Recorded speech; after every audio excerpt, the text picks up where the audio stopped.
Are you tired or worried about losing your independence as you age? What if I told you there's a way to stay in your own home and maintain your quality of life? In this video, I'll show you the secrets to successful aging in place home modifications, from safety to accessibility. We'll cover it all. But stick around till the end for more information to start aging in place now. Let's get started.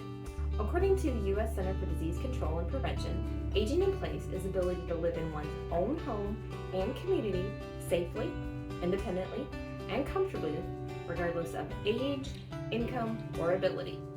Around 90% of seniors plan on living in their own home for at least 5 to 10 years after turning 65, according to AARP. The first thing you should work about for home modifications while aging in place is safety. So you want to think about common safety concerns with older adults. Your body usually doesn't quite work as well as it once used to, so you want to think about slips, trips, falls, and burns. It's more difficult to get up and down, so you want to make it more possible that you don't have to do that as much. So installing grab bars is a great thing because that helps you get up and down.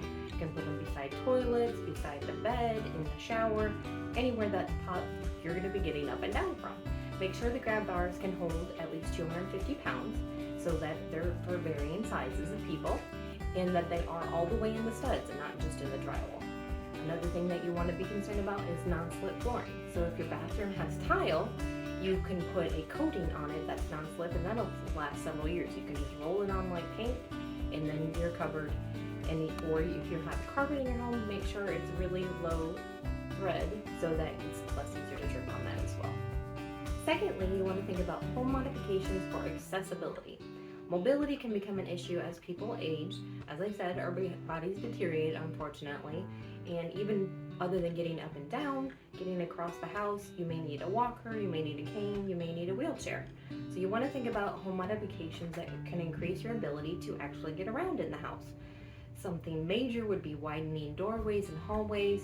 You can also install chair lifts, stair lifts, elevators, and ramps inside and outside the home. You know, if there's just like some people, they make an addition, there might be a step down, you'd want to put a ramp there. And to eliminate also a trip hazard, going up and down stairs can be hard to balance on, as well as just another way to catch your foot and lose your balance. So it is something fairly simple that you can do and mostly inexpensively without too much effort. Obviously, widening your doorways and your hallways might be a little more difficult, but it's still a possibility to make your home more accessible. Next, consider home modifications for aging in place and comfort and convenience. Most home modifications that we talked about were for safety and accessibility, things that you need, and this is kind of more like a want. Like you might like a walk-in bathtub or putting the lower light switches lower on the wall so that you can get to them easier. Not really a need, but it would be nice to have. And so also you'd want to think about doorknobs or faucets. A lot of those are round knobs, and if you have arthritis, it's sometimes hard to get your fingers to cooperate. So if you had a lavalier that more like just went like this, door handles or faucets that you can use your whole hand to move, it would make your life easier. You would also want to have more lighting in your house. Have a lamp on the bedside, have a lamp beside the couch and the chair. And more lights underneath the cabinets in the kitchen. Anything to make it less likely that you're going to have a trip or a fall or have to get up and go turn on the main light switch in the house so that you can have light in your room. Another great idea is to put a heat lamp in the bathroom. As you transition from taking your clothes on to getting in the bathtub, it's going to take you longer because your body doesn't work quite as well. So a heat lamp in the bathroom would help you maintain your body temperature as you're getting in and getting out and when you're all wet, and help you be more comfortable. And using these modifications can make daily tasks easier and more comfortable, and a lot of these are very inexpensive. Switching out doorknobs, light bulbs, obviously a walk-in bathtub is going to be much more expensive, but again, it would be something that you'd have to put into your budget. Aging in place home modifications can be quite costly, but considering assisted living costs $50,000 a month and nursing homes are at least that much, if not more, and aging in place home modifications can be done for under $10,000, I know which one I would be picking. It's less expensive and I get to stay in my house. So think about those potential costs. Obviously, when you're looking at this, I have information in the description below about links that can give you estimated costs for anything that you're thinking about doing. There is places that you can get loans or grants to do these home modifications to your home. Obviously, you can do a home equity loan or a home equity line of credit. The Rural Development USDA, where you can get loans to purchase a home, also has a program that you can get grants to make improvements to your home, not only for aging in place, but any repairs that you needed, if you couldn't afford to put your roof on, things like that.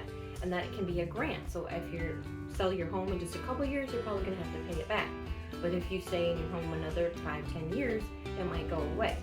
So do check out those available, because you definitely want to be able to stay in your place any way possible.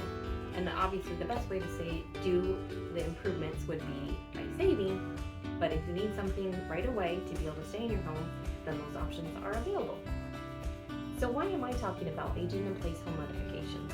My name is Clute, and I work with Ozark Realty. I'm a realtor in North Central Arkansas, and I also have a designation for Senior Real Estate Specialist. So this helps me help other people that are seniors to do things that are not only selling their home, but making their home better for them to stay in as long as they can. Aging in place takes into consideration not only home modification, but other areas of your life. You'll want to think about technology and how it can play a vital role in maintaining your independence. There's tons of smart home technology. They even have things that you can put on your bed to show when you get up and out of it. You can put notifications on your medicine cabinet so your daughter, maybe that's 100 miles away, knows that you opened your cabinet and taken your medication for that day. Of course, there's wearable devices, so if you fall, you can notify someone easily that you need help. And there's also telemedicine, so if you don't have the ability to drive easily, or you have to call somebody to help you get to the doctor, you can do that through your phone or computer if you have one. So technology can be a great part of aging in place as well, even though it's not a home modification.